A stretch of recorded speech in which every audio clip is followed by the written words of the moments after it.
Nakumbuka wakati niko sekondari, somo la biology ni somo ambalo naanza form 1 nilikuwa nafaulu sana. Chana masomo mengine, nazungumzia biology kwanza. Nilikuwa nafaulu sana. Lakini nikaja kuhama shule. Shule niloenda, mwalimu wa biology akawa ni mtata sana. Halafu ni kama uelewa wake sijui ulikuwaje.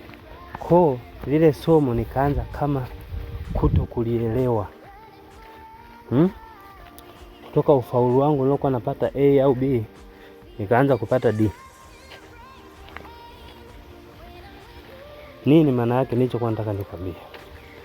Nilichokuwa nataka nikwambie ni kwamba walimu asilimia kubwa ambao hawana hobi ya walimu ndio wanaochangia kuua vipawa vya wanafunzi.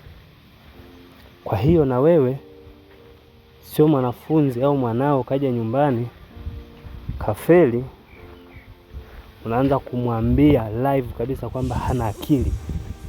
Hey, my friend, unamuharibu. Mwisho wa siku naye anaanza kuamini kwamba hana akili. Kumbe shida iko kwa mwalimu.